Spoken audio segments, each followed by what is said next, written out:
Proseguimos con el desarrollo, entonces, del cuarto bloque temático, denominado China, con la presentación del segundo panel, un escenario de oportunidades con China. Será su moderador el ingeniero Alfredo Amigorena.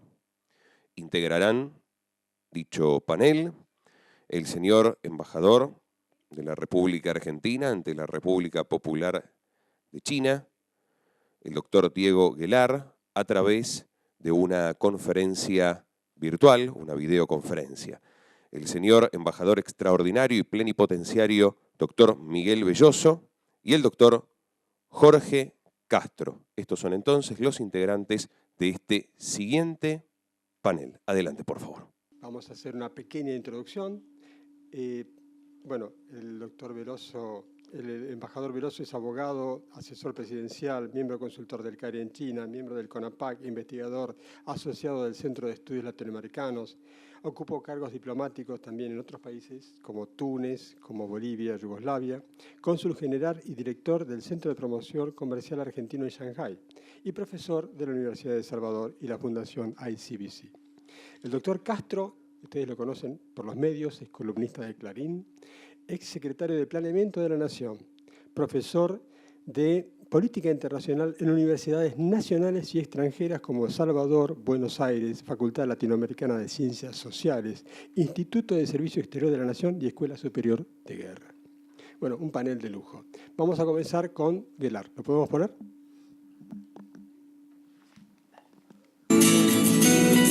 Primero quiero hacerle llegar un saludo muy afectuoso al cuerpo docente de la Universidad Austral, al profesor Santiago, al profesor Estamparija, que me han invitado a poder dirigirles la palabra y a distancia compartir con todos ustedes una reflexión sobre lo que ocurre en China, lo que ocurre entre China y la Argentina. Ambas cosas están muy ligadas. Estamos en un momento excepcional de la historia de China. Yo siempre hago la afirmación que el siglo XXI es el siglo de China, como el siglo XX fue el siglo norteamericano, el siglo XIX fue el siglo inglés, el siglo XVIII fue el siglo francés, el siglo XVII fue el siglo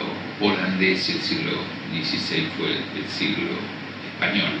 Esto no significa que, por supuesto, en cada uno de estos siglos ha habido muchas naciones que han contribuido al desarrollo de la humanidad, pero indudablemente en cada uno de los siglos ha habido una nación que le ha puesto muy claramente su seña de identidad. Y yo no tengo la menor duda que la actualidad de China y su emergencia como superpoder en el mundo en estas primeras 2 décadas del siglo se proyecta a este indudable rol de ser el país que va a señalar profundamente las características de este siglo. Y este es un hecho muy positivo porque por primera vez y acompañando a este fenómeno hay un nuevo G2, China, Estados Unidos, que se caracteriza a diferencia de la segunda mitad del siglo XX, donde la Unión Soviética y Estados Unidos tenían 10% de cooperación y 90% de conflicto. En el caso de la relación chino-norteamericana será exactamente lo contrario, 90% de cooperación y 10% de conflicto.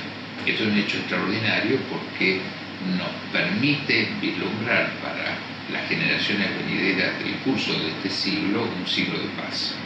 La posibilidad de que efectivamente el diálogo sea más importante que la guerra es un dato absolutamente significativo y no nos pueden confundir en esto la información periodística sobre violencia terrorista aislada, sangrienta, sin lugar a duda, y creo que ese es un fenómeno que nos va a acompañar a lo largo del siglo, pero que no puede compararse de ninguna forma con los tres conflictos globales que tuvo el siglo XX, la primera, la segunda y la tercera guerra o guerra fría, sumado a otras guerras y otros conflictos muy importantes, pero solamente esta globalización del conflicto armado que nos llevó al borde del holocausto nuclear. Estuvimos muy cerca del holocausto nuclear. Esa amenaza todavía tiene que ser contenida y es un motivo de preocupación, pero creo que nos vamos alejando de esa posibilidad y realmente hoy por primera vez hay una agenda universal donde China tiene un rol muy importante y lo ha marcado mucho en la conducción del G20 en el año pasado, en el año 2016. Nosotros vamos a tener el honor de presidir este ejercicio de gobernanza mundial como es el G20 en el año 2018, pero aparece madurando especialmente en el G20 y muy ligado a la agenda del milenio de Naciones Unidas, una agenda universal por primera vez consensuada. La primera es el combate a la pobreza, un dato absolutamente central. El segundo es evitar que el holocausto no sea nuclear, sino que sea medioambiental, y en esto indudablemente la reunión universal de París de diciembre del año pasado fue enormemente significativa. Esto es un consenso más allá de esta anecdótica ausencia de Estados Unidos, que yo estoy seguro que Estados Unidos va a revertir, porque no podemos contemplar de ninguna forma avances significativos en el campo medioambiental sin una activa participación y conducción por parte de China y de Estados Unidos. El tercer elemento es la lucha contra el terrorismo y el cuarto, la lucha contra el narcotráfico.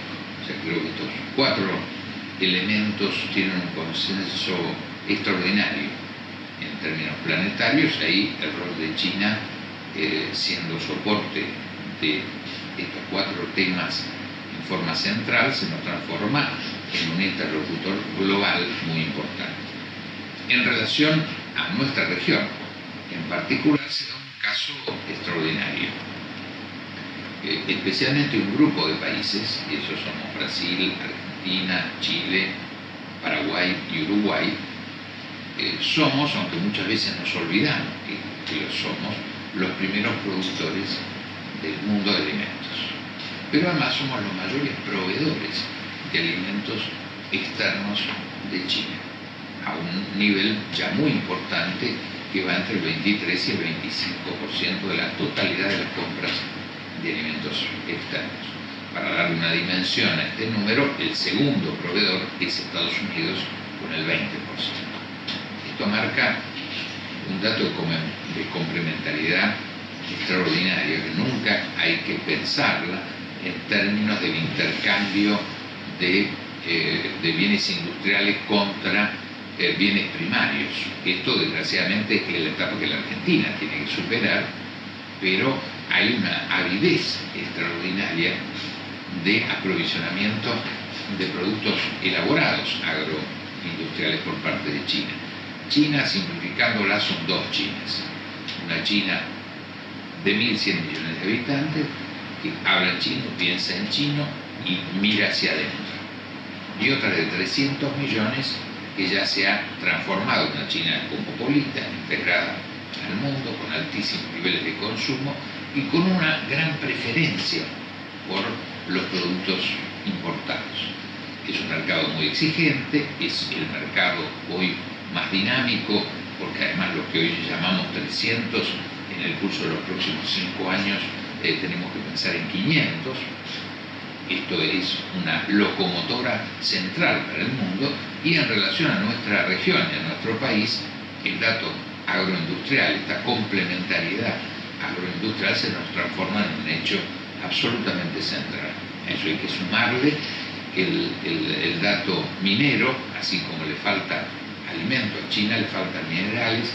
La Argentina es rica en minerales, necesita una inversión muy importante, pero ya hay gestos en este sentido muy concretos, por ejemplo el de la empresa Shandong Gold, la principal empresa de minera de oro en China, que ha comprado la mitad de la empresa Barrick en Argentina, con un proyecto de inversión en 3 explotaciones mineras de más de 2.500 millones de dólares. Yo creo que esto va a ser seguido por otras empresas en el campo del litio, del cobre, de la plata, que van a significar que tendremos una segunda columna vertebral, además del agroindustrial, que va a ser la minera, la relación con China.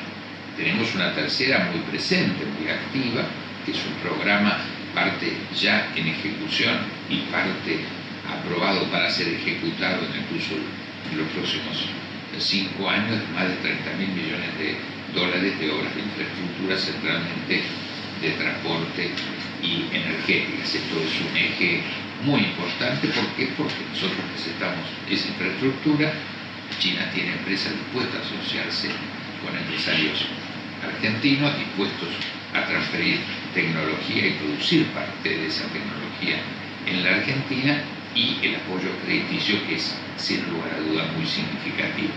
Así que este campo de una mesa de 3 patas que tiene como pilares de sustento la agroindustria, la minería y la infraestructura, a mi juicio sostienen un edificio que tiene muchos otros capítulos que vamos incorporando, algunos todavía anecdóticos, como la cooperación deportiva, en particular en fútbol, el turismo, que se va a transformar en un eje creciente y está ya dando muestras de gran vitalidad. El año pasado salieron de China más de 120 millones de turistas. Esto está programado para el año 2020, que van a ser 300 millones. Esto implica que efectivamente hay un volumen de turistas que, por supuesto, privilegian la propia zona del Asia-Pacífico, después Europa, Estados Unidos, pero ya ha empezado un flujo creciente hacia nuestra región. En ese sentido, hemos dado pasos muy importantes al cambiar nuestra política de visas respecto a los ciudadanos y ciudadanas chinas, facilitando el acceso de estos ciudadanos a nuestro territorio con 2 medidas centrales. Una, el decreto presidencial por el cual se exime de visas a los ciudadanos y ciudadanas chinas que tengan visa europea o americana o norteamericana, y por otro lado el acuerdo suscrito por los 2 presidentes en la última visita de Estado del presidente Macri en mayo a China, por la cual se instauró en términos recíprocos las visas de 10 años con entradas múltiples de 90 días cada uno.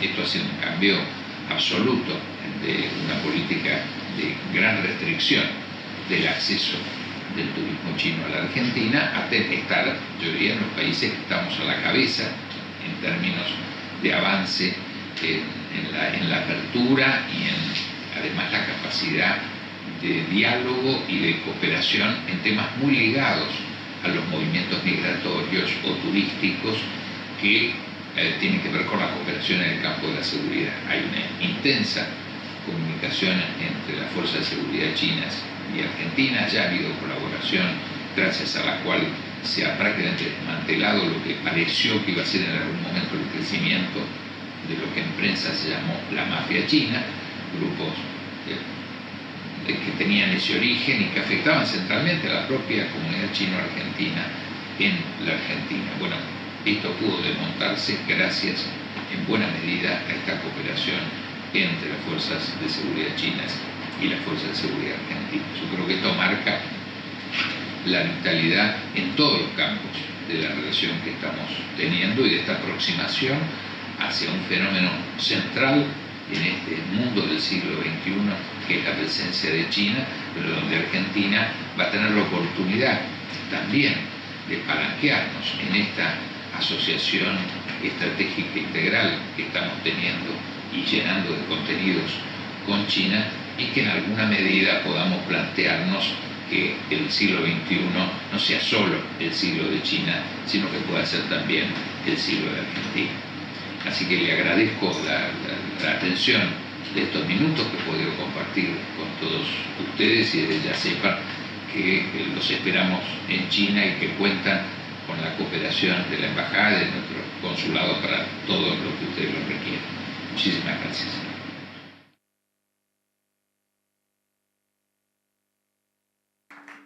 Bueno, hemos tenido una intervención absolutamente, como la preví, de lujo de nuestro embajador en China.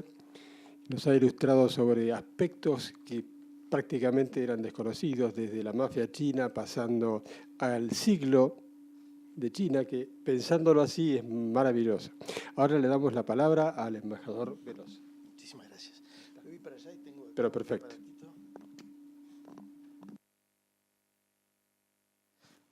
Hola, sí, se escucha. Bueno, muchas gracias. Es un placer poder hablar junto al profesor, el doctor Castro, y después de haber escuchado a nuestro embajador en Pekín, y participar de este encuentro que realmente es muy integral. Veo que considera prácticamente todos los aspectos de la política de gobierno y de los temas internacionales. Bueno, mi idea era traerles un poco una visión algo distinta de lo que venimos escuchando, porque generalmente cuando estamos viendo las estrategias chinas las ligamos casi todas directamente a todo lo que está vinculado con el comercio, las finanzas, la industria, etc. Y lo primero que hay que afirmar es que en la estrategia china que tiene global dentro de todos los continentes es polifacética, multimodal, es pragmática y es realmente cambiante, y tiene una capacidad de flexibilización muy alta y de adaptarse a las circunstancias. Ustedes seguramente, los que han podido seguir viendo desde cerca el fenómeno comercial y económico chino en los últimos años, habrán visto que después de la crisis de Lehman Brothers dieron una vuelta en redondo en todos sus planes quinquenales, aparentemente todos muy rígidos, pero lo cierto es que lograron crear una nueva normalidad y redireccionaron todos los motores del comercio que estaban orientados hacia la inversión y hacia el comercio, los metieron para el consumo interno, que fundamentalmente, y el sector servicios, que son hoy los que justifican casi el 50% del PBI chino. Lo importante de esto, para poder visualizar la estrategia global casualmente, es ver de qué manera se han reconfigurado estos espacios. Para lo cual, digamos, lo primero que tenemos que hacer es casi hacer un erase de todo lo que hemos leído sobre relaciones internacionales. Hay un trabajo excelente que lo invito a que lo vean, el que tenga ganas, que se llama, hecho por Montovio, un profesor, un diplomático español, donde habla un poco de que toda la visión, digamos, vista desde Occidente, está basada en la teoría de las relaciones internacionales a partir de la paz de Westfalia, la época de las nacionalidades, la configuración de los principios que han regido Europa, y desde allí se impone un pensamiento de relaciones internacionales, donde se crean escuelas idealistas, realistas, etcétera, pero que pocos pueden llegar a justificar ex post, y casi todas justifican con el diario del lunes muchas de las situaciones que se van viviendo en el mundo. Lo que está sucediendo con China, en este caso particular, es que hay, bueno, como Kissinger decía, ninguna nación ha experimentado un incremento de su presencia internacional sin tratar de convertirlo en una influencia global. Y de hecho, eso es lo que está sucediendo. A mí me pareció interesante ver de qué forma se ha ido configurando estas ideas y cómo ha cambiado la posición, y darles, bueno, este corto espacio que tengo, a una idea. Pero lo primero que tenemos que hacer es ligar a este juego que se está dando las características de un enfrentamiento entre dos estilos. Uno podría ser el ajedrez contra el Go. Parece que, bueno, el ajedrez, que es un juego asiático también, creado en el siglo VI y después expandido a verse Europa, fue de alguna manera el que permitía la lucha de las batallas entre reinos y ganaba el que comía al otro. Es un poco una visión hegeliana, una tesis, una antítesis y una síntesis, pero basada en la destrucción del enemigo. Y después el juego de Go, que está basado, formaba parte de una de las prácticas más antiguas, tiene 2500 años, formaba parte junto con la caligrafía y la pintura, de las artes esenciales que están descritas por el mismo Confucio en las Analectas. Era un juego que consistía en rodear a las piezas y, en la medida de lo posible, como decía Sun Tzu, tratar de ganar las guerras sin lucharlas, ¿no? Y si lo vemos desde esa óptica, vamos a ver cómo va cambiando un poco esta metodología que va llevando adelante China. En este juego de factores de poder, por supuesto, China está ahora desarrollándose gracias a un factor que uno tiene que tomar en cuenta, si no es difícil entenderlo, pero forma parte de un milagro creado a partir de la Pax Americana, especialmente a partir de la caída del muro de Berlín, que es donde se globaliza su economía y que hoy representa justamente lo que se haya convertido en una de las nuevas potencias mundiales. Pero viene acompañado con un nuevo paradigma que está poniendo en cuestionamiento incluso la visión que tenemos en Occidente a través de lo que ellos llaman las ideas asiáticas.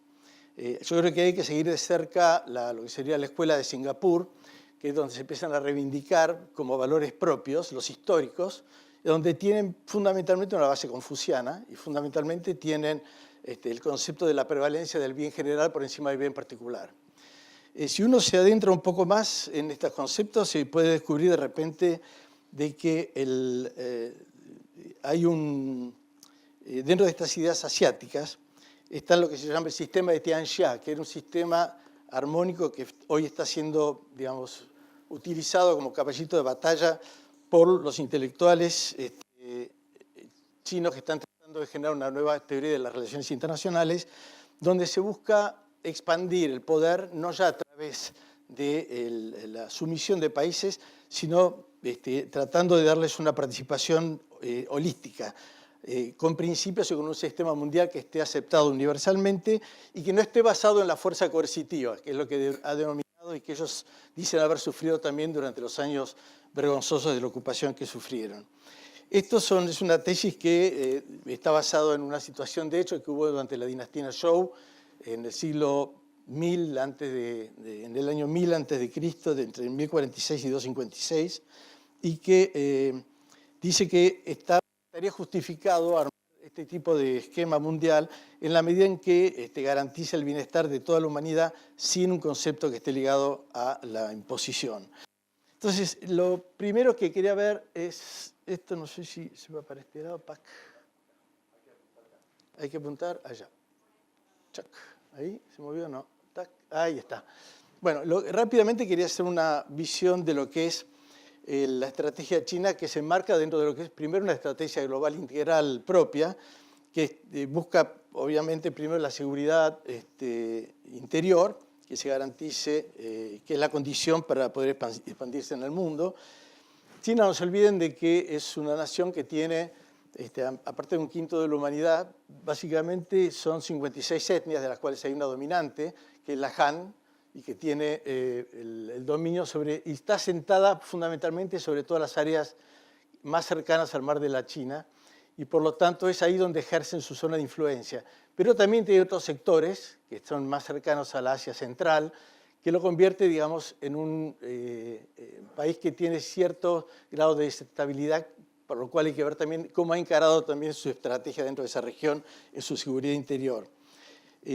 Para lo cual nos permitimos dar una rápida idea. Ustedes fíjense, la región de Tíbet es una de las que no están cuestionadas actualmente por el mundo, pero son sumamente estratégicas, no solamente en frente a lo que sería la estrategia del collar de perlas, sino hoy por constituir la tercera reserva, o la primera reserva de aguas quizás de Asia, que es la que alimenta los 8 principales ríos. Es el tercer polo, se lo puede denominar. Tiene la zona de Xinjiang también, que es una extensión del Turkmenistán, una zona que tienen los uigures, que está dominada mayormente, donde tienen también conatos de independencia. Por lo tanto, la condición para la supervivencia del régimen político de la China central y del partido político es mantener la estabilidad interior, y toda vez que tienen un unrest, digamos, de alguna forma interior, esto se ve reflejado en los conflictos que tienen otros lugares. Para eso, con un criterio muy pragmático, se ha creado lo que se llama la Organización de Cooperación de Shanghái, que se la cita poco. Va para el otro lado. ¡Pac! Y aquí, fíjense, son un poco las zonas calientes que tienen y que tienen algún sentido resaltarlas. Aquí es la zona de los uigures, esta es la zona tibetana. Ustedes verán que tienen las regiones autónomas de Mongolia, el uigur de Xinjiang, que es la última territorio incorporado al territorio, la zona de Tíbet, y el territorio también de Xinjiang, con otras minorías, y tiene después los conflictos en la isla de Taiwán, el tema de Hong Kong, que con un país, dos sistemas, y después lo que veremos después, que configuran la primera y la segunda cadena de islas que van a tener un papel preponderante en todo lo que forma parte en la estrategia de expansión marítima china. Hasta ahora, casi todas las tesis geopolíticas que investigan, detrás hay un trabajo bastante bueno que hemos elaborado sobre el proceso de decisión interna de China y de qué maneras están jugando las instituciones que tiran, digamos, las grandes ideas y lineamientos de política exterior, tanto para el partido como dentro de lo que sería la Asamblea General o las instituciones legislativas. Y ustedes van a ver después ahí cómo se toman como base de estas concepciones una nueva visión, que es esta que estamos ahora refiriéndonos. ¿Cuál es la importancia, por lo tanto, de los mares para China? Lo primero que vamos a ver es que esta Organización de Cooperación de Shanghái acaba de incorporar recientemente, en la reunión que se hace 3 meses, en junio del 17, a India y Pakistán. Es decir, son, junto con Rusia, China y lo que serían los 4 países del Turkmenistán, Kazajstán, Tayikistán, Kirguistán y Uzbekistán, que fue incorporada en el 2001, hoy representan, fíjense, el 23% de la superficie terrestre, el 45% de la población mundial y 1/4 del PBI global. Por lo tanto, y aparte tienen 4 potencias nucleares. Esta organización, que ha pasado bastante desapercibida, va adquiriendo cada día más importancia desde el punto de vista geopolítico, porque de alguna manera configura una suerte de OTAN regional que está garantizando la seguridad interior y que abarca la cooperación con el principal socio de China actualmente, que es Rusia, además de ser el primer proveedor de petróleo. Si vemos ahora cuáles son la importancia que tienen los mares para China y su deseo de expandirse, vamos a encontrar que de los 20 principales puertos mundiales que hay en el mundo, China forma parte de los 10, está entre los 10, forma parte de esos 20 entre 10 países. Está el de Shanghái, el de Shenzhen, Ningbo, etc. Y esto medido en términos de TBU. No se olviden de que por el mar del sur de la China es por donde circula casi el 50% del tráfico mundial de mercaderías y está directamente ligado a la seguridad de circulación, la presencia norteamericana también dentro de esa región. Tiene 3.5 millones de kilómetros cuadrados, con lo cual abarca prácticamente toda la región de influencia y los que conecta con los estrechos, que son estratégicos, que son el de Hormuz y el de Malaca, sin el cual toda la economía china puede quedar estrangulada. Para esto, aquí no sé qué pasó. Apreté otra cosa. Fíjense que en este proceso de expansión comercial y de abarcar nuevos continentes e incrementar su comercio, se observa de que en el mar del sur de la China circula el 5 trillones de dólares, mientras que el comercio mundial son de 16 trillones, y en materia de pesquerías también encontramos de que son prácticamente casi el 14-15%. Por lo tanto, el valor está determinado no solamente por la fuente de energía que tienen, sino su importancia estratégica e importancia también en la alimentación futura. Ahora, ¿qué ha sucedido? En este proceso de revalorización de los mares hay un reclamo por parte de China a través de un concepto que ellos llaman la Nine Dash Line, o la línea de los 9 guiones, que los toman como base de sobre todo de la cartografía antigua, especialmente aquella que había recopilado en la época de Chiang Kai-shek, que fue en definitiva quien le dio forma definitiva y que hoy comparte de alguna manera con China los reclamos sobre todo este territorio que es reivindicado como mar propio. Este abarca casi el 95% de todo el que sería el mar meridional de la China y es el que ha dado lugar a los reclamos territoriales y que se superponen con, por supuesto, las plataformas continentales y las zonas exclusivas. O sea, el primer aspecto entonces, que hay que tomar en cuenta para lo que hace a la estrategia china dentro de su propia región es la importancia que tienen los mares y la forma como está siendo contenida de alguna manera por la potencia marítima dominante, ¿no? Aquí, siguiendo un poco las tesis de británico Nathan, o sea, había 2 grandes ideólogos en cuanto a los espacios territoriales y a la geopolítica a partir de 1900, en que el sueco Chen lanza su primera visión, y es que quien domina los mares domina el mundo. Eso es la tesis que ha dominado la concepción británica durante todo el siglo XIX, lo cual lo obliga a tener una fuerte marina de transporte, aparte de tener colonias y bases de sustentación para poder alimentar a la metrópolis. En este caso, estos reclamos han sido objeto de un reclamo, digamos, formal ante la Corte Internacional del Derecho del Mar, Corte de Arbitraje, que ha fallado en el año pasado en contra de las aspiraciones chinas y en contra del derecho que pueden reclamar China con respecto a los atolones y los islotes donde ha emplazado una serie de nuevos puertos y lugares de vigilancia temprana, fuentes de comunicaciones, etc. Por lo tanto, hoy por hoy Estados Unidos no reconoce ni los reclamos territoriales chinos ni los de los otros países. Hoy es un tema que puede dar lugar a muchas fricciones, pero salvo en el caso de Vietnam, que es un caso muy paradigmático porque justamente China ha ocupado una parte de las islas, especialmente las Paracel, que están aquí cerca, que es donde tienen una gran fuente de producción petrolera. Nos encontramos con los otros países también que de alguna manera van jugando este partido, como les decía, de ajedrez, moviendo cada uno sus piezas. Tenemos el segundo caso también, que es el caso de las islas. Bueno, aquí vemos más claramente también las disputas territoriales. Están las Paracel, que hablamos recién, están las Spratly y está el banco de Scarborough, cerca de las Filipinas.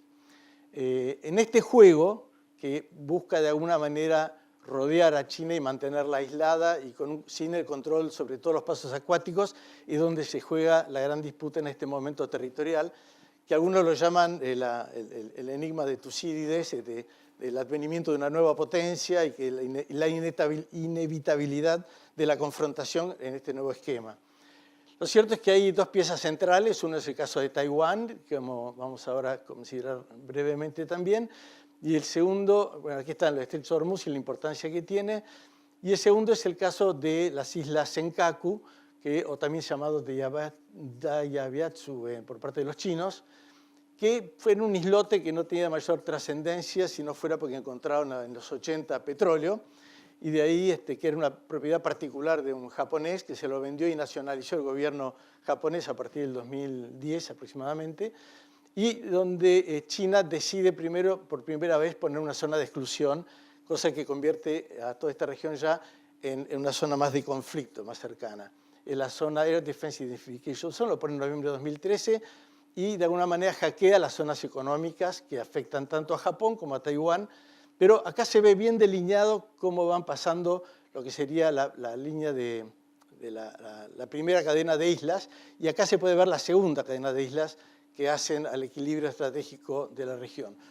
La respuesta china a toda esta estrategia, de alguna manera llevada adelante por parte de Estados Unidos para contener y darle protección a sus socios frente al avance tanto marítimo como comercial por parte de China, está dado por después lo que se llama la estrategia del collar de perlas. Esto es muy interesante porque este no fue un nombre dado por los chinos, sino que ha sido tomado casi de la prensa, de un informe hecho por Andrew Marshall en 2005, presentado al secretario de Defensa Rumsfeld en un informe interno clasificado que se escapó, que se llamaba Los futuros de la energía de Asia, y donde va marcando cómo China va tomando posesión poco a poco en puertos estratégicos y va posicionándose de manera tal de poder tener su propia fuente de seguridad para poder proteger su comercio también. Entonces, China está construyendo relaciones estratégicas a lo largo de toda esta región asiática, y fíjense que les citaba al principio la Organización de Cooperación de Shanghái, porque curiosamente, pese a que India no es propensa a aceptar al proyecto de One Belt, One Road, del cual ya han hablado bastante, vamos a tocarlo tangencialmente, sin embargo ha aceptado participar dentro de la Organización de Cooperación de Shanghái, igual que Pakistán. Es decir, India vino de la mano de Rusia y Pakistán de la mano de China, dos potencias nucleares, lo cual generan también una zona de seguridad también más amplia. Bueno, del tema de Corea del Norte, después, si quieren, lo consideramos por las dudas si les interesa. Pero lo que llamó la atención a este informe que fue sometido a Rumsfeld fue la creciente presencia militar y el desarrollo que viene llevando adelante la Marina China. Entonces, de alguna manera volvemos a lo que sería ver quiénes son en este momento los aliados norteamericanos en esto que llamamos la primera cadena de islas y dentro de lo que este sería el panorama de alguna manera encorsetado que tiene China dentro de su comercio y dentro de su desarrollo militar y que está condicionado por el transporte, por el comercio, pero también por las materias primas y la energía, como decíamos recién. Estos son los países que son aliados de Estados Unidos, inclusive, como ven aquí, especialmente en estos momentos, el caso de Vietnam, en tanto que un factor clave es Taiwán, que fue considerada por MacArthur como el portaaviones más grande que tiene Estados Unidos dentro de la región, y si bien, por lo cual van a ver después que en casi todos los libros blancos que firma China para llevar adelante su propia estrategia de penetración comercial, van a ver que el primer requisito que les piden es el reconocimiento del principio de una sola China. Bueno, aquí vemos por lo tanto un enfoque distinto al que estamos acostumbrados, que ver China rodeado por casualmente todos los países y las dificultades que tiene de acceder para el Pacífico, que le da cierta independencia, lo cual, bueno, considera esta plataforma como indispensable de llegar a un acuerdo. Hay un informe de un grupo de think tanks más importante del Ejército y la Marina norteamericana que vaticina que hasta el 2030 es posible defenderla con medidas convencionales, pero después el desarrollo que va a tener la Marina de Guerra China va a ser imposible de que ellos puedan llegar a controlarlo. Acá vemos entonces en este juego los peones estratégicos y miembros de las alianzas, cómo van jugando, en el caso de cómo se van formando acuerdos por parte de China, con Laos, con Camboya, con Tailandia, todos con el peso de carácter financiero y el peso de carácter comercial y las propuestas. Por lo tanto, ahí vemos, en este tablero, vemos de alguna manera cuál es la estrategia norteamericana. No toma posición frente a reclamaciones, considera los reclamos chinos, se opone a los acuerdos en vigor, considera las zonas de identificación de defensa aérea como inaceptables y plantea 3 objetivos, y todo esto es curiosamente en el libro que fue preparado con la estrategia, el documento del Departamento de Defensa del 2015, que casualmente coincide con el libro blanco sobre defensa chino. Ven también que, por lo tanto, fija 3 objetivos para toda la región asiática, que es salvaguardar la libertad en aguas internacionales, disuasión, promoción del respeto del derecho y convenciones, reforzar las capacidades y la construcción de alianzas. Ustedes fíjense que todos los vínculos que tiene Estados Unidos con los países de la región son de carácter bilateral. No hay ninguna estructura regional. Y la OTAN ha dejado en claro que no tiene ningún interés de involucrarse en ningún tipo de conflicto que involucre a China. Estos son datos importantes. Entonces, bueno, crea una arquitectura, la construcción de una arquitectura de cooperación. Esto ha sido ya planteado por la administración anterior con poco éxito. Pero bueno, todo este tema tiene un enorme dinamismo, así que es muy difícil sacar conclusiones certeras. Aquí me quiero parar un minutito en cuál es entonces la estrategia china. Esto surge de un seminario sobre seguridad nacional que tuvo lugar en febrero pasado, donde él dijo que tanto en el escenario interno, regional, euroasiático y global, ellos persiguen 3 objetivos. Uno que es la multipolarización, donde no haya la prevalencia de un país sobre otros, y dice que, bueno, en la Guerra Fría, el bipolarismo Estados Unidos-Rusia, un poco lo que nos comentaba antes el doctor Gellar, y por lo tanto ellos pretenden acá llevar adelante lo que se llama el peaceful rise, o el crecimiento pacífico, que donde no se imponga el poder de un país sobre los demás. Es después la globalización de la economía, que bueno, es evidente ahora la confrontación con las nuevas tesis de la era Trump, que tiene por supuesto consecuencias sobre todo el escenario mundial, y la democratización de las relaciones interiores, eliminando lo que fueron los años donde había prevalencias de lo que sería en el proceso de centro-periferia. Y dice que tiene 3 desafíos que superar, que es el dominio global de Estados Unidos, la resistencia a la globalización con los nuevos movimientos centrípetos y la limitada influencia política china en el mundo, que es lo que busca expandir ahora, como veremos a través de su presencia. Entonces, el objetivo de mínima por el momento es crear una suerte de doctrina Monroe a la asiática, donde puedan sacarse encima a Estados Unidos, y veremos de qué manera lo puede llegar a hacer. Obviamente todo esto es dentro de un contexto de lo que sería un G2, hay una absoluta coordinación de actividades actividades, hay alertas tempranas de todo tipo, no hay posibilidad de que se vislumbre ningún tipo de confrontación directa. Más bien, estamos ante un escenario donde la concertación es la respuesta más fácil que va a encontrar. Vemos, por lo tanto, que en estos tableros simultáneos se juega diplomacia, comercio y finanzas y estrategias. Por parte de Estados Unidos se confrontan el de collar de perlas y pivot, mientras que la expansión del Mar del Este por parte de China.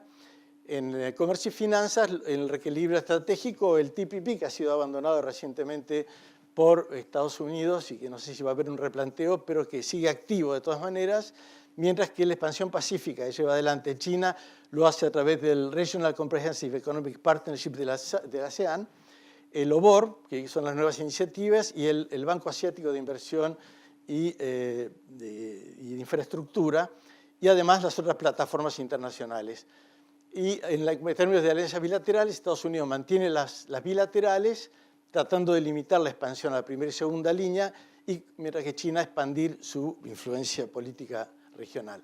Estas nuevas iniciativas, bueno, son un poco, entonces, la forma de contrarrestar las concepciones de McKinsey, de lo que se llamaba la de pivot, la aldea global, o el dominio del centro del planeta, que se supone que está en Eurasia, y según las tesis occidentales, por lo menos quien domine Eurasia va a dominar todo el mundo, y que eso es un poco lo que se está viendo, que están tratando de coordinar actividades entre China y Rusia, de manera tal de contrarrestar el poder que han tenido hasta ahora por encima en Occidente. Este Banco Asiático, que también es un desafío al sistema de Bretton Woods abierto, donde crean, prácticamente desactivan lo que sería el sistema mundial de Fondo Monetario, de Banco Mundial, etcétera, y ni hablar tampoco del BAD, Banco Asiático de Desarrollo, que queda dibujado y con muy poca influencia y sobre todo con muy poca presencia de Japón, que es la potencia aliada regional naturalmente en esa zona. Miren la dimensión que tiene, se calcula que son proyectos que van a estar terminados para los 50 años de la Revolución Cultural, o sea, en 2090 fue 49, 50, son 99, ¿no? Va a estar terminado teóricamente toda esta red de comunicación global que va a sortear todas las dificultades que tiene de comercio marítimo y permitirle la expansión incluso a los países africanos, que es uno de los objetivos. Abarca, como le decía, 64, no 60 países, estuve viendo ahora, abarca casi 2/3 de la humanidad y bueno, tiene también consecuencias también para nuestra región. Si ustedes ven el gran tablero acá, bueno, esto simplemente quería mostrarles cuál es el impacto de Rusia y China juntos, cuáles son las alianzas globales que están jugando en esta zona y, bueno, resaltar un poco lo visto anteriormente. Rápidamente quiero pasar una idea de qué es lo que está pasando en este momento con los vínculos con Europa. Hoy esto se inició el vínculo a partir de 98 con la cumbre de jefes de Estados en Londres y a partir de allí inició dentro de la concepción que llevó adelante Hu Jintao de creación de libros blancos, ¿no? Que es interesante cómo lleva adelante una misma metodología sobre diversos temas y vínculos interregionales. Se crea un mecanismo de concertación y de diálogo como el que se viene llevando adelante tanto a nivel, digamos, de jefe de estados como como región. Aquí, en junio pasado, tuvo lugar la 19ª cumbre donde participó el presidente de la Comisión Europea y el premier Li Keqiang. Pero básicamente lo que están haciendo es tratando de conciliar todo lo que hace al sistema de inversiones en un lugar y en el otro y ver de qué manera pueden expandir las cadenas de valor y la tecnología utilizando los conocimientos de Europa. Hoy China es el segundo socio comercial de la UE y la UE es el principal socio comercial de China en los últimos 10 años. Ahora acaba de surgir, hace 3 años, un nuevo libro blanco donde trata de llevar adelante estas nuevas iniciativas, pero siempre está presente los principios de una sola China. Rápidamente también una visión de qué ha pasado con África, porque entre los 60 y los 80 fueron el apoyo a la lucha de reivindicación a través del movimiento no alineado, a través de toda la visión que tenían de los fundamentos que dieron lugar a la conferencia de Bandung del 55, los 5 principios que dirigieron las relaciones internacionales, y en particular lo que sucede a partir de Deng, donde viene con sus 24 caracteres a propugnar tratar de expandirse, tratando de pasar desapercibido y sin mostrar las fortalezas, lo cual le resulta muy difícil en estos momentos. En síntesis, crean un mecanismo de cooperación a través de lo que sería tanto de carácter comercial como diplomático, y al día de hoy, fíjense el volumen de comercio que pasó del año 2000, después del libro blanco, de 5.5 miles de millones de dólares a 68 miles de millones. En materia de préstamos, de 0,13 a 13.6 mil millones, y en materia de inversión, prácticamente inexistente en el 2000 a 3.1 miles de millones en el 2014. Hoy África, digamos, más allá de ser un territorio de disputa por las riquezas, también hay que decir de que es el segundo proveedor de petróleo. Angola es el segundo proveedor de petróleo después de Rusia, de China, por lo tanto tiene un peso especial. Acá en América Latina, vamos a ver rápidamente también, porque no nos queda demasiado tiempo, vemos que China ha aprobado el mismo mecanismo. Primero un libro blanco que surgió en noviembre del 2008, después vino el presidente Wen Xiaobao a hacer una visita de Estado, el premier Wen Xiaobao, en el 2012, donde buscó de alguna manera consolidar esta propuesta, incluso llegó a proponer un acuerdo de libre comercio para todo el Mercosur. Y el tercer paso ha sido la constitución de lo que sería el proyecto de CELAC China, o sea, aprovecha una estructura política creada por nuestras mismas dirigencias, que excluyen expresamente a Estados Unidos y Canadá, para insertarse en un plan donde ofrece, por lo menos su billetera bien grande, pero lleva adelante después sus políticas de carácter bilateral, fundamentalmente. Este fue el plan de acción quinquenal que vino en la reunión que se hicieron a partir de septiembre del 2014, que se hicieron en Brasilia luego de la reunión de los BRICS. Y recientemente, en noviembre pasado, ha surgido lo que sería el segundo libro blanco. Rápidamente, tiene el primer libro blanco, los enumero nada más porque es muy largo, son en realidad, si ustedes lo sacan de internet, son 8 carillas, pero son muy concretos. En algún momento, en nuestro grupo de trabajo en el CARE lo analizamos y para decir, bueno, ¿para qué? En definitiva, va a contar lo que va a hacer, pero bueno, es una forma de ir descartando susceptibilidades y dando seguridades, ¿no?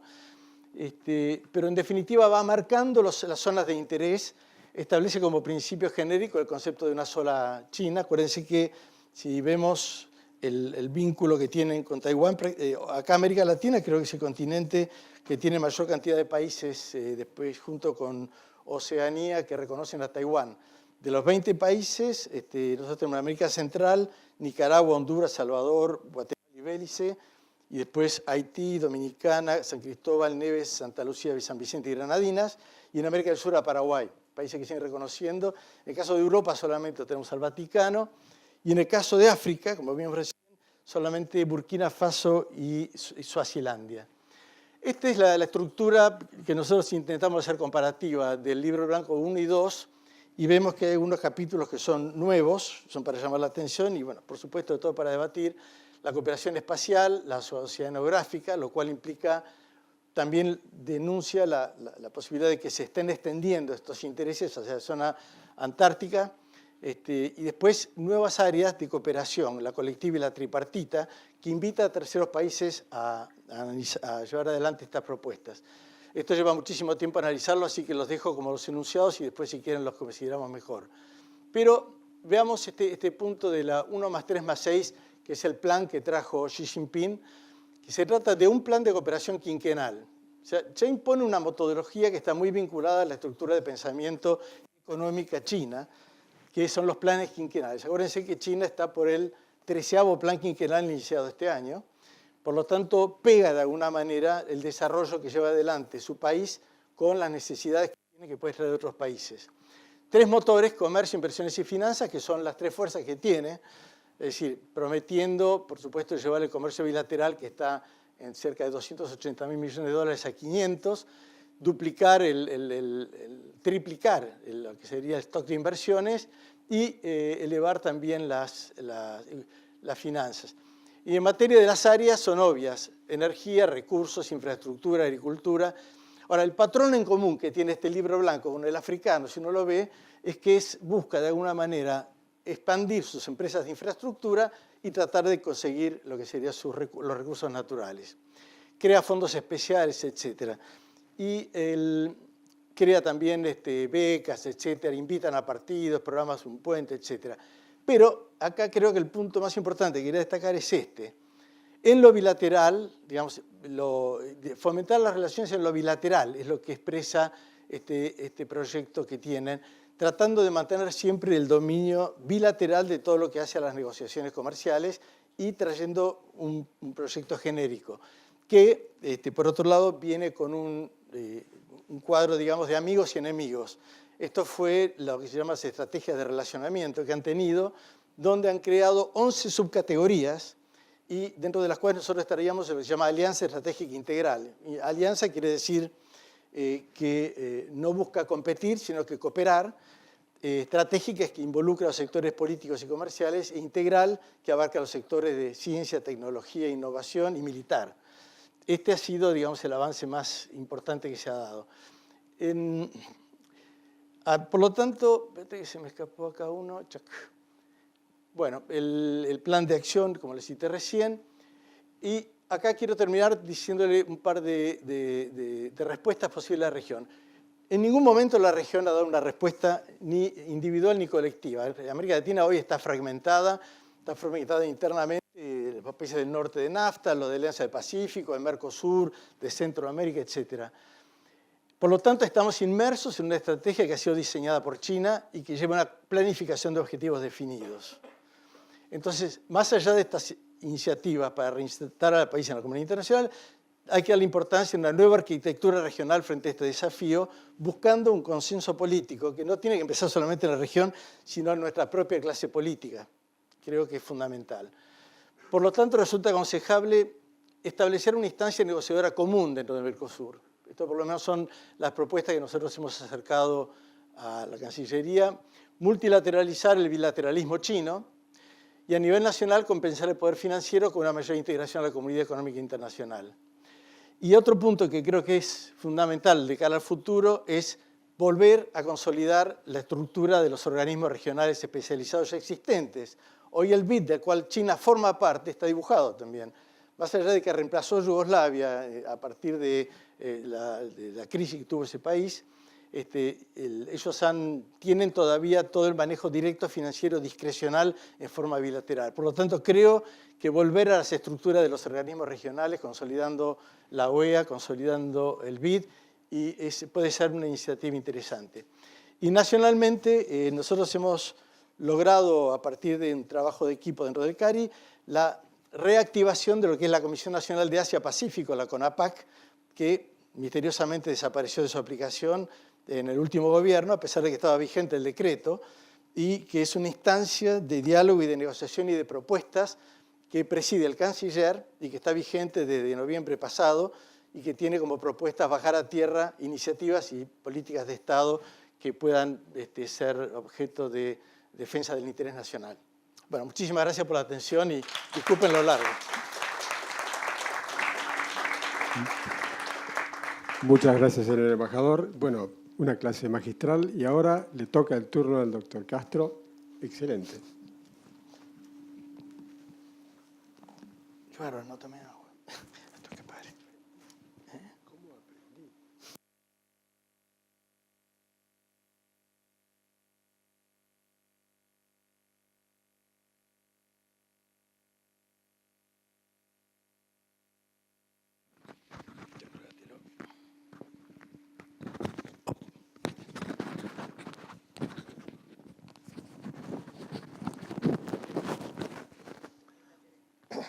Agradezco a la Universidad Austral que me permite participar de este importante seminario. Agradezco doblemente porque me honra hacerlo junto con los embajadores Belloso y Guelar.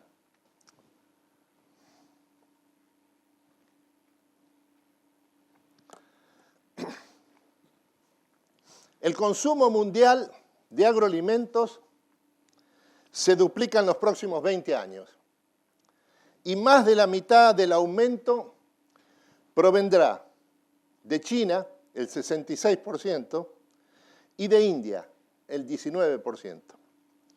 En síntesis, en Asia está el eje de la demanda mundial de agroalimentos del siglo XXI. La población mundial alcanzaría a 8.000 millones de personas en 2025 y a más de 10.000 millones en 2050.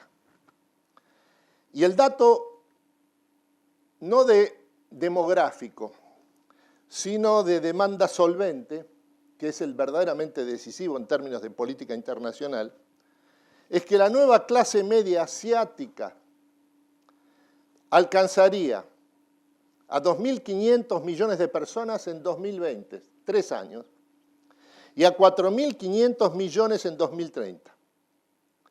Y más del 75% provendría de solo 2 países, que son China e India. Se señaló recién que China tiene ya una clase media de unas 300 millones de personas con un nivel de ingreso per cápita similar al norteamericano, entre 35.000 y 45.000 dólares por año. Lo que esto significa es que sería en los próximos 3 años esta clase media, nueva clase media, con este nivel de ingreso per cápita comparable al de Estados Unidos, serían 400 millones en 2020 y más de 1.000 millones en 2030. En ese momento sería razonable afirmar que China se ha convertido en un país de clase media.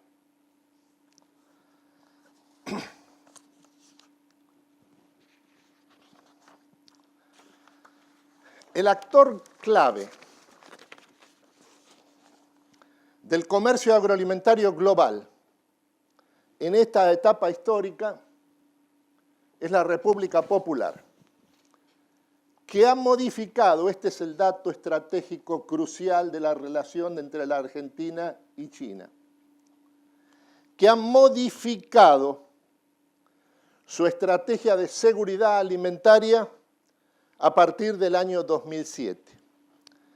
Se puede afirmar que China ya no apunta al autoabastecimiento de su población, sino que depende cada vez más de Brasil y la Argentina y el resto de los países del Mercosur para la provisión de granos destinados a la alimentación animal: soja, maíz, harina de soja, al tiempo que experimenta la más gigantesca transición dietaria de la historia, con el vuelco masivo de su población al consumo de proteínas cárnicas. Es este dato crucial del mundo de hoy el que le otorga a Brasil y a la Argentina una situación de privilegio estratégico en relación a China. Como se revela en el hecho de que los 2 países reciben más de 70%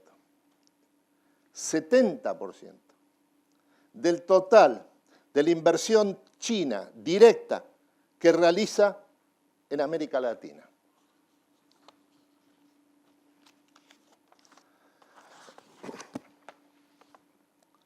Lo que esto significa es que el vínculo con China garantiza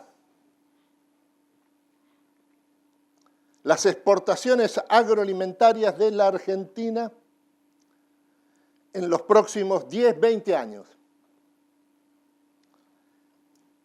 Y en términos históricos para el país, lo que esto implica es que la relación con China le ha permitido resolver la crisis histórica del sector externo, que ha sido la causa estructural de la crisis argentina,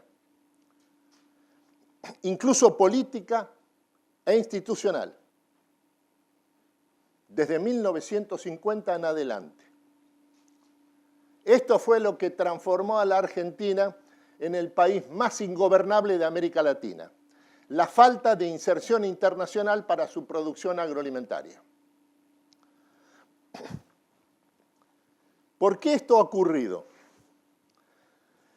Porque en los últimos 20 años, el agro argentino ha realizado una profunda revolución tecnológica y organizativa que ha subordinado la renta agraria territorial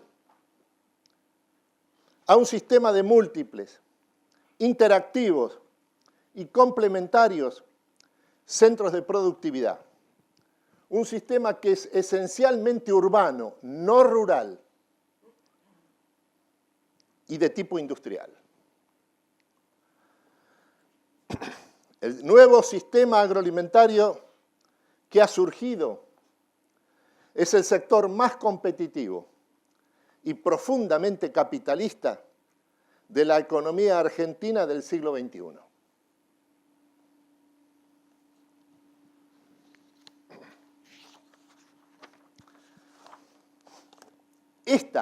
Esto es lo que ha convertido a la Argentina en los últimos 15 años en una de las tres principales potencias agroalimentarias del mundo y la de mayor productividad y capacidad de innovación, solo comparable por su intensidad con la producción agroalimentaria de los Estados Unidos, que es la primera del mundo. Esta es la razón también por la que la Argentina ha logrado recuperar este año el crecimiento económico, con una tasa de expansión anualizada del 4% anual, lo que ha ocurrido después de 6 años de estancamiento y 2 de recesión. Esto ha sucedido a partir del tercer trimestre del 2016, con un crecimiento del 1% anual trimestre sobre trimestre.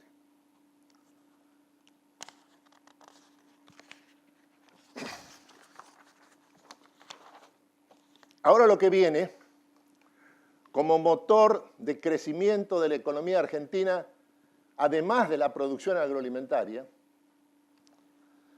es la plena explotación de los recursos de shale gas y shale oil de Vaca Muerta, Cuenca Neuquina, como nuevo impulso al crecimiento económico argentino. El presidente de la principal empresa transnacional de la Argentina, prácticamente la única, Techim, Paolo Roca, acaba de presentar este año un programa de inversiones en Vaca Muerta, Cuenca Neuquina, de 2.300 millones de dólares a ejecutar en 2017 y en 2018. Este programa de inversiones presentado por Techim, Paolo Roca, cuenta con una segunda fase, que es la de una inversión de 5.000 millones de dólares destinados a Vaca Muerta, Cuenca Neuquina, con la particularidad de que esta segunda fase de 5.000 millones de dólares de inversión prevista de parte de Techim, Paolo Roca, en Vaca Muerta, Cuenca Neuquina, no se orienta al desarrollo del shale gas y shale oil, que tiene allí, en Vaca Muerta, Cuenca Neuquina, las segundas reservas de shale gas y shale oil del mundo después de las de Estados Unidos, sino que se destinan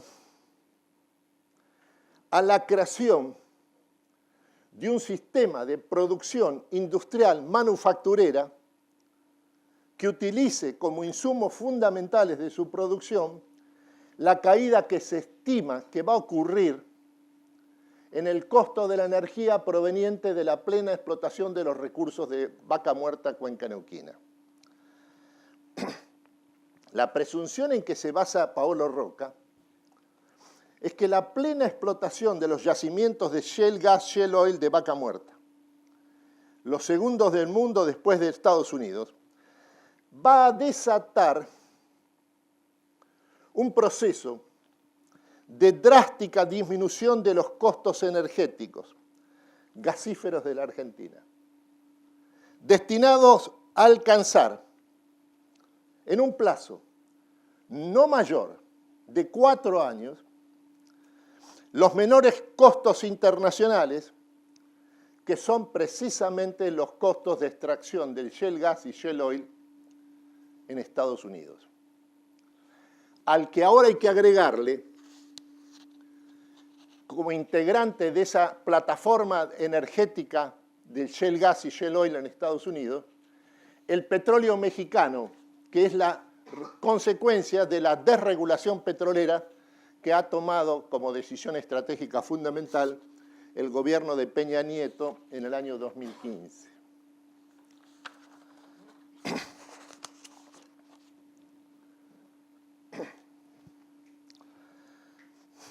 Es esta caída sistemática de los costos energéticos que se prevé, es lo que prevén todas las transnacionales del mundo, es lo que prevé Techim, es la que transforma a Vaca Muerta, un recurso único en el mundo, dice Paolo Roca, que no es precisamente una figura pública acostumbrada a la hipérbole, en un proyecto de industrialización, o para ser más preciso, de reindustrialización de la Argentina. Porque la actividad manufacturera tiene en el país más de 100 años de historia y dispone de un enorme stock de conocimientos y experiencias extraordinariamente ricos, que son los propios del tercer sistema industrial manufacturero de América Latina, juntos con los de Brasil y México.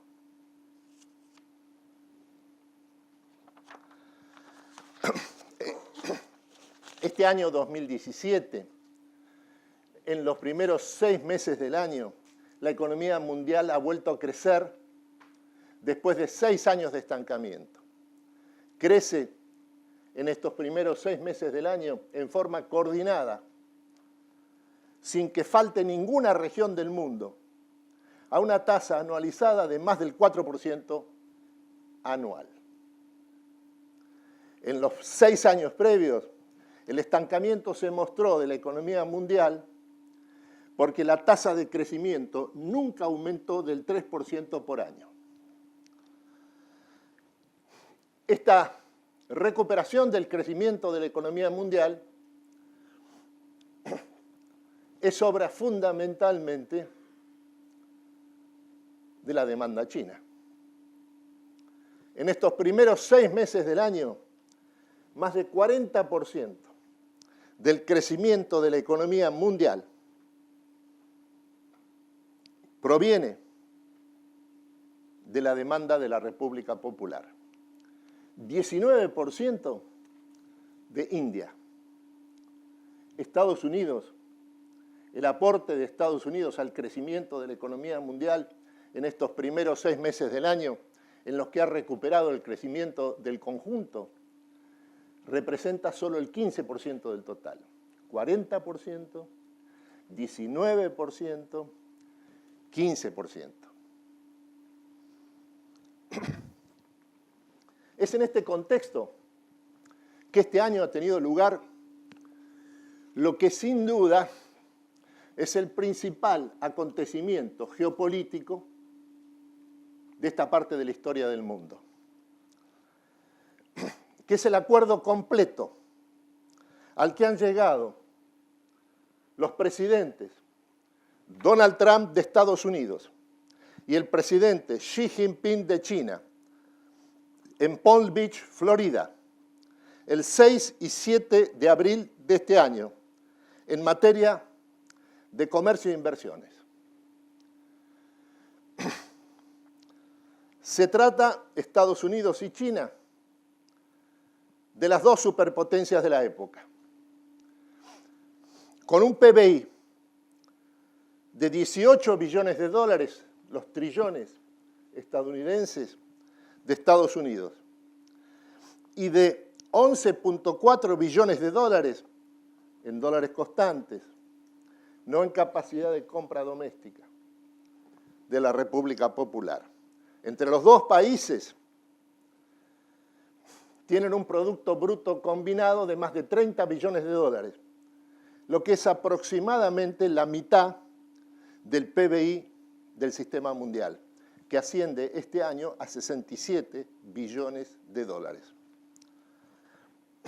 ¿Qué es lo que acordaron Donald Trump y Xi Jinping en Palm Beach, Florida, el 6 y 7 de abril de este año? Acordaron eliminar el superávit comercial chino sobre Estados Unidos. Esto se haría en un plazo de 2, 3, no más de 5 años.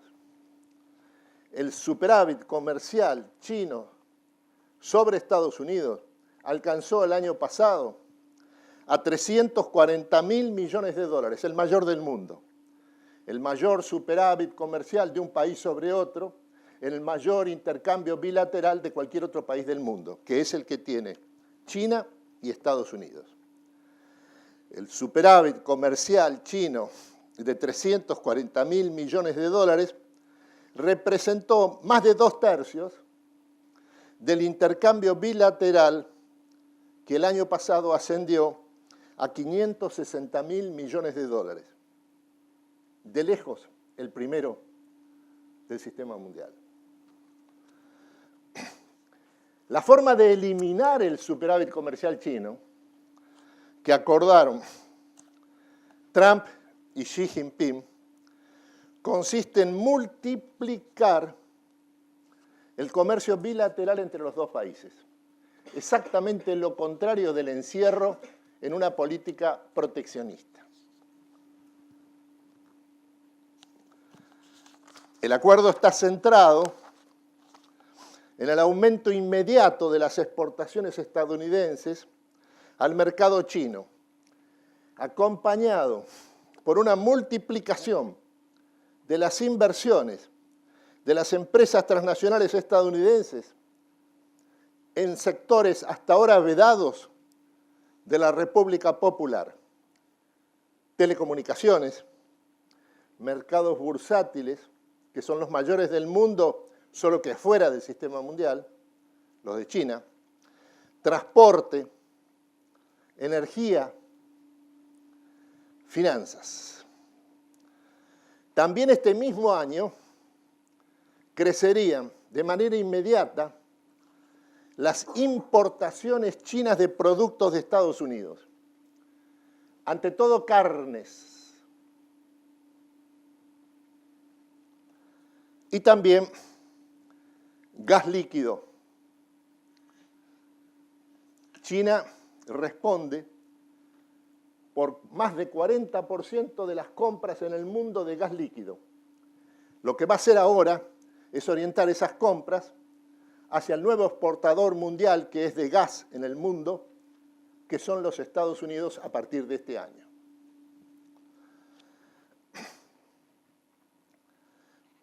También se van a intensificar las inversiones de la República Popular en el sector manufacturero estadounidense. Ya se ha inaugurado una enorme, gigantesca planta de Foxconn, el principal exportador de China, que como corresponde al principal exportador de China, es una empresa taiwanesa, en el estado de Wisconsin. Esto, lo que significa el acuerdo entre Xi Jinping y Donald Trump, lo que significa para China es que esto sirve para intensificar una tendencia previa. Porque el año pasado, China fue el principal inversor extranjero en los Estados Unidos, por encima de Europa, por encima del resto de los países asiáticos, incluyendo Japón.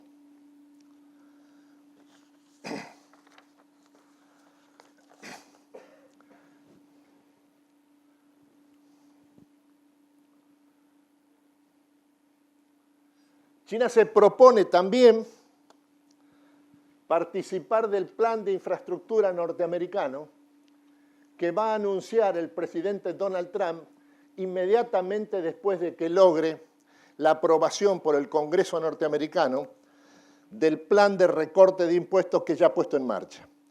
Y que todo indica, debido al control que tienen los republicanos de las dos cámaras del Congreso, que se lograría antes de fin de año. La propuesta que le hizo el presidente Xi Jinping a Donald Trump el 6 y 7 de abril de este año en Palm Beach, Florida, es que la participación de China en el plan de desarrollo de la infraestructura norteamericana, que tiene un retraso en la infraestructura de Estados Unidos de más de 20 años, abarcaría hasta 20% de lo presupuestado. Podrían ser una cifra que se estima en 200.000 millones de dólares. Y lo puede hacer porque China se ha convertido en la principal fuente de capitales del mundo de hoy. Producto del hecho, que está a la vista, de que su tasa de ahorro doméstico representa el 47% del PBI. El ahorro doméstico de la República Popular asciende este año a 6.1 billones de dólares, trillones en el sentido norteamericano. El ahorro doméstico de Estados Unidos, la principal sociedad capitalista del mundo, asciende a 3 billones, trillones de dólares. 6.1, 3 el otro.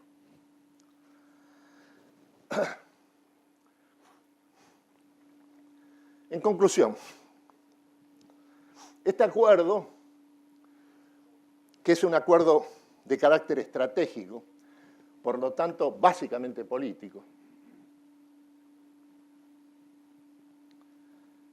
toda política de envergadura culmina en un desarrollo estratégico. Consolida la recuperación de la economía mundial que se experimenta en los primeros 6 meses del año. Y esto ocurre cuando está en pleno desarrollo en el mundo capitalista avanzado una nueva revolución industrial, que tiene, por cierto, y en primer lugar como protagonista esencial, a los Estados Unidos, que es el país frontera del sistema. El país, dice Tocqueville, donde el futuro llega primero. Lo mejor que se puede decir del gobierno de Macri no está ni en su política económica, ni en su extraordinaria política social, ni siquiera en su lúcida política internacional. Lo mejor que se puede decir del gobierno de Macri es que ha puesto a la Argentina a cambiar en el momento en que el mundo experimenta uno de los grandes cambios de su historia por el acuerdo estratégico entre las dos superpotencias del mundo, que son Estados Unidos y la República Popular. Muchas gracias.